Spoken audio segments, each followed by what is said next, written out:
নমস্কার, কেমন আছেন আপনারা সবাই? নিশ্চয়ই খুব ভালো আছেন আর আমরাও খুব ভালো আছি। এখন সকাল প্রায় 6:30 মতো বাজে। আমরা দুজনে মিলে বেরিয়ে পড়েছি। আসলে একটা জায়গায় ঘুরতে যাওয়ার প্ল্যান করেছি তো সেই জন্যই সকাল সকাল বেরিয়ে পড়েছি। আমরা যাচ্ছি এখন বার্লিন সেন্ট্রাল বাস স্টেশনেতে। সেখান থেকে আমাদের সকাল 8:15-তে বাস আছে। ওই বাসে করেই আমরা যাব। তো এখন 6:30 বাজে। এখান থেকে আমাদের ওই সেন্ট্রাল বাস স্টেশনে পৌঁছাতে 1 ঘন্টা থেকে 1 ঘন্টা 15-20 মিনিট মতো সময় লাগবে। তো হাতে আমরা একটু টাইম নিয়েই বেরোলাম, যাতে ঠিকঠাক টাইম মতো ওখানে পৌঁছিয়ে যেতে পারি। এখন আমাদের বাড়ির সামনে যে ট্রাম স্টেশন আছে ওখানে যাব। ওখান থেকে ট্রাম ধরবো। কখনো তো এত সকালবেলাতে ওঠা হয় না, বা উঠলেও তখন আর সেই সময়টায় বাইরে বেরোনো হয় না। তো এই সময় বাইরে বেরিয়ে বেশ ভালোই লাগছে। চারিদিকটা কি সুন্দর শান্ত হয়ে রয়েছে। আসলে এখানে এবার সামার টাইম চলে আসছে তো, আর তখন ইচ্ছা করে না সামারের উইকেন্ডগুলোতে একটু ঘরে বসে থাকি। তখন মনে হয় একটু বাইরে কাছাকাছি বা দূরে কোথাও থেকে একটু ঘুরে আসি। আসলে খুব লম্বা শীতকাল এখানে থাকে, আর শীতকালে তো মাইনাসে টেম্পারেচার থাকে বলে তখন ইচ্ছাও করে না যে একটু বাইরের দিকে বেরোই। ওই জন্য সামারটা এলে মনে হয় একটু চারিদিকে ঘুরি। প্রতিটা উইকেন্ডেই বাড়িতে আর থাকতে ইচ্ছা করে না। আমাদের ট্রাম চলে এসেছে, আমরা ট্রামে উঠে পড়েছি। আর সকালবেলা বলে ট্রামটা এখন পুরো ফাঁকাও রয়েছে, তাই দুজনে মিলে দুটো সিট নিয়ে বসেও পড়লাম। এই ট্রামে করেই আমরা কিন্তু ডিরেক্ট বার্লিনের যে সেন্ট্রাল বাস স্টেশন আছে সেখানে যাব না। এই ট্রামটাতে করে আমরা আমাদের বাড়ির কাছাকাছি যে ট্রেন স্টেশনটা আছে সেখানে যাচ্ছি। সেখান থেকে আমরা এবার ট্রেন নেব। ট্রেন নিয়ে পৌঁছে যাব বার্লিন সেন্ট্রাল বাস স্টেশনে। আসলে আমাদের বাড়ির কাছাকাছি কোনো ট্রেন স্টেশন নেই। ট্রেন স্টেশনে যেতে গেলে নয় আমাদের ট্রাম বা বাস কিছু একটা ধরে সেই ট্রেন স্টেশন পর্যন্ত যেতে হবে, তারপরে সেখান থেকে আমরা ট্রেন ধরবো। যাই হোক, আমরা কথা বলতে বলতে পৌঁছিয়ে গেছি। এই যে এটা হলো বার্লিনে সেন্ট্রাল বাস স্টেশন। আগে কখনো আসেনি এই জায়গাটাতে। যতবারই আমরা ঘুরতে যাওয়ার জন্য বাসে করে গেছি, সব জায়গাতেই অন্য স্টেশন থেকে আমরা উঠেছি। তাই এই স্টেশনটাতে প্রথমবারই এলাম। আর ওই যে সবুজ কালারের বাসটা দেখা যাচ্ছে, এই বাসটাতে করেই যাব। অনেক সকালে বের হয়েছিলাম, তাই আর ব্রেকফাস্ট করে বেরোনো হয়নি। ওই জন্য বাসে উঠে আমরা আগে ব্রেকফাস্টটা করে নিলাম। বাড়ি থেকে একটু স্যান্ডউইচ বানিয়ে এনেছিলাম, ওটাই আর কি খেয়ে নিলাম। বাসে উঠে পড়েছি আর বাসটা ছেড়ে দিয়েছে। আসলে যাওয়ার ঠিক 2 দিন আগেই আমরা টিকিট কেটেছিলাম। ওই জন্য আমাদের বাসের সিটগুলো সবার একসাথে হয়নি। আমি আর আমার বন্ধু একসাথে বসেছি, আর সৈকত আর আমার বন্ধুর হাজবেন্ড ওরা পিছনের দিকে বসেছে। যেটা হয় আর কি, ঘুরতে যাওয়ার 2 দিন আগে টিকিট কেটেছিলাম তো ওই জন্য সিটগুলো একসাথে হয়নি। যদি অনেক দিন আগেতে কাটতাম তাহলে 4 জনের সিট একসাথেই হতো। যাই হোক, দুজনে পাশাপাশি বসেছিলাম বলে গল্প করতে করতে রাস্তাটা পুরো পার হয়ে চলে এলাম। প্রায় 2 ঘন্টার মতো লেগেছিল আসতে। এবার আমরা পৌঁছে গেছি, চলুন চটপট করে বাইরে নেমে পড়ি। আর তখন তো আপনাদের ভালো করে দেখানো হয়নি। এই যে এই বাসটাতে করে আমরা আজকে পৌঁছে গেলাম আমাদের গন্তব্যে। ও, আর আপনাদের সাথে এত গল্প করতে করতে আপনাদের তো বলাই হলো না যে আমরা আজকে কোথায় ঘুরতে যাচ্ছি। আমরা আজকে ঘুরতে যাচ্ছি স্যাক্সন সুইজারল্যান্ড ন্যাশনাল পার্কে। জার্মানির মধ্যেই খুব সুন্দর পাহাড়ি এলাকা এটা, যেটা ড্রেসডেন শহরেতে রয়েছে।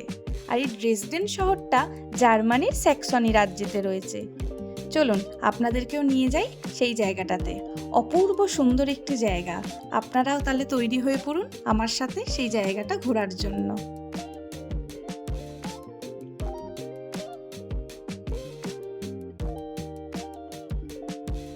বাস থেকে নেমে আমরা একটি ট্রেনে উঠেছিলাম।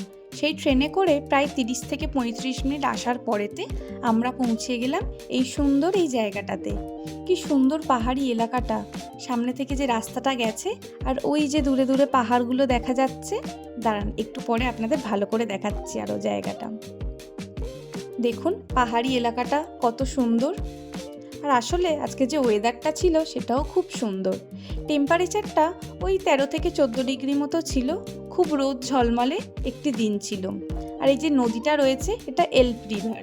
এই নদীটা পার হয়েই আমরা এখন ওই পাড়েতে যাব। ওই পাড়ে যে দূরে পাহাড়গুলো দেখা যাচ্ছে, পাহাড়েতেই আমরা গিয়ে হাইক করব। উপরেতে খুব সুন্দর একটা ব্রিজ আছে, যেটার নাম হলো বাস্তেই ব্রিজ। সেই ব্রিজেতেই আমরা যাব। আমরা এখন হাইক করে সেই ব্রিজেতে যাব। আগে দাঁড়ান, নদীটাকে পার হয়ে নিই। নদীটা পার হয়ে ওপারেতে যাই, তারপরেতে আমরা হাইক করা স্টার্ট করব।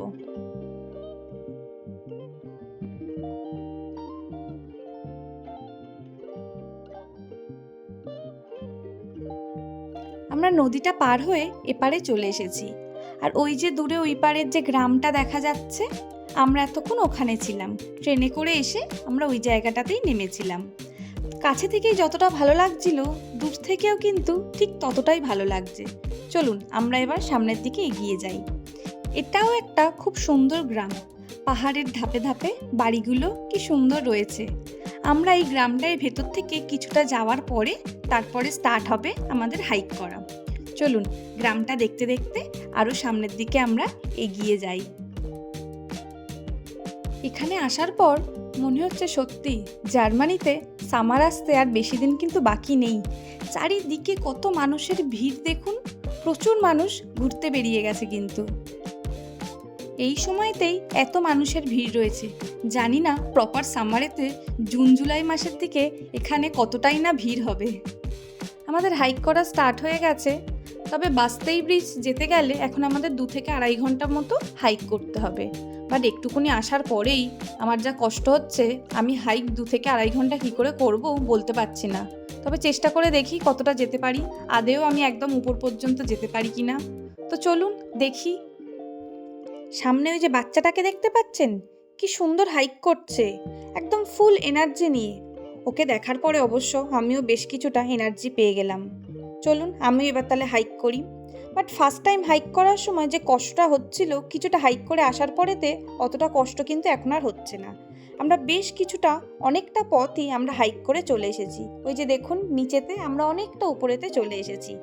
আর বেশ কিছুটা যাওয়ার পরেতেই আমরা পৌঁছে যাব আমাদের ফার্স্ট ভিউ পয়েন্টে। হাইক করে যখন স্টার্ট করেছিলাম তখন একদম ফুল জ্যাকেট পরে স্টার্ট করেছিলাম, কিন্তু কিছুটা আসার পরেই এতটা গরম হচ্ছিল তাই জ্যাকেটগুলোকে খুলে দিতে হয়েছিল। টেম্পারেচার ছিল তখন প্রায় 10 থেকে 12 ডিগ্রি মতো। চলুন কথা বলতে বলতে আমাদের ফার্স্ট ভিউ পয়েন্টে চলে এসেছি। দেখুন কিছুটা উপরে আসার পরে নিচ থেকে কত সুন্দর লাগছে দেখতে। এত সুন্দর দৃশ্য দেখার জন্য হাইক করে আসাটা তো খুবই দরকার ছিল। একটু কষ্ট হলো ঠিক কথাই, কিন্তু খুব সুন্দর লাগলো। এখানেই কিন্তু শেষ না, এখন আমরা হাইক করে আরও অনেকটা উপরেতে যাব। সেখান থেকে এই ভিউগুলোকে দেখতে আরও অপূর্ব সুন্দর লাগছে। এখান থেকেও যদিও মন্দ লাগছে না। ওই যে দূরে গ্রামগুলো দেখা যাচ্ছে আর ওই যে ট্রেন দেখা যাচ্ছে, ওই রকমই একটা ট্রেনে করে আমরা এসে ওই গ্রামেতে নেমেছিলাম। তারপর নদীটা পার হয়ে এদিকে চলে এসেছি। চলুন এবার আবার উপরের দিকে যাওয়া যাক। এতক্ষণ প্রায় হাফ রাস্তা আমরা এসেছি, এখনও হাফ রাস্তা আমাদের যেতে হবে, তাই বেশিক্ষণ ওখানে না থেকে চলুন আবার উপরের দিকে যাওয়া যাক।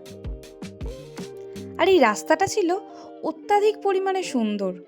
প্রকৃতির এই অপরূপ সৌন্দর্য দেখে মানুষের মনটা একদম নিমিষের মধ্যে ভালো হয়ে যাবে।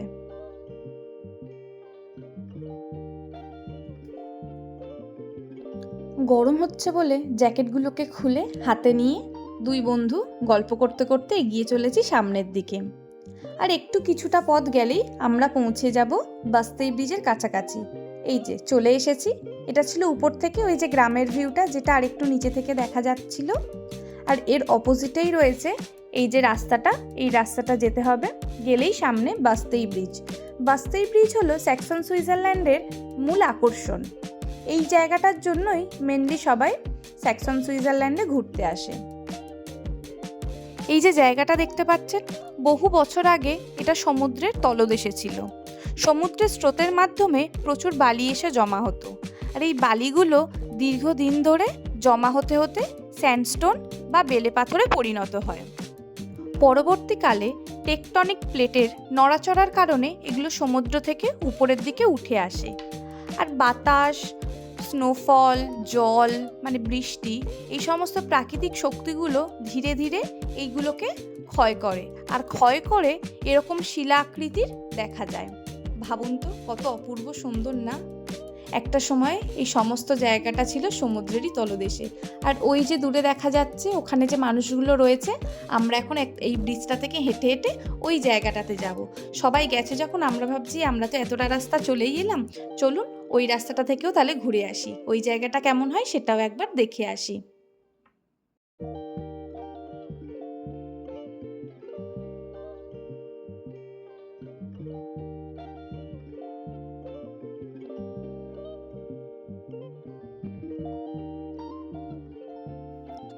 এখানে আসার পরেতে দেখছি লম্বা লাইন পড়ে গেছে।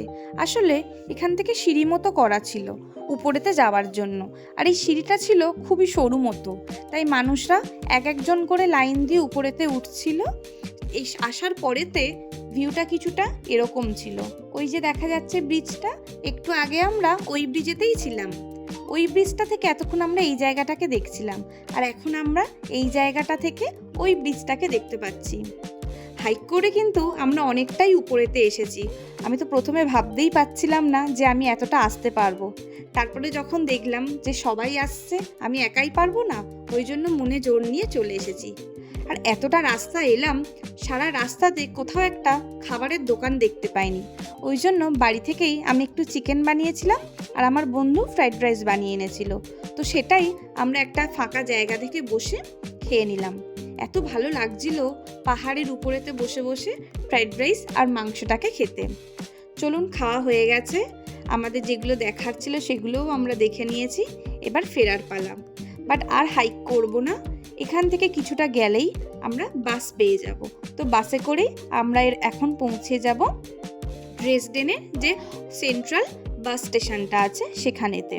সেখান থেকেই আমরা আমাদের বাসে করে পৌঁছাবো বার্লিনেতে। তো এই যে বাসে করে ফিরছি, এই ফেরাটাও খুব সুন্দর ছিল। আসার সময় একটা অন্যরকম পরিবেশ দেখেছিলাম, আর ফেরার সময়ও একটা অন্যরকম পরিবেশ দেখছি। দুটো দুরকম হয়ে গেল, দুটোই খুব সুন্দর ছিল। এই জায়গাটা দিয়ে যখনই আসছিলাম আমার সুইজারল্যান্ডের কথাগুলো মনে পড়ে যাচ্ছিল। সুইজারল্যান্ডেরও গ্রামগুলো ঠিক এতটাই সুন্দর ছিল। কখনো ভাবতে পারিনি আমি যে জার্মানির মধ্যেও এত সুন্দর একটি জায়গা ছিল।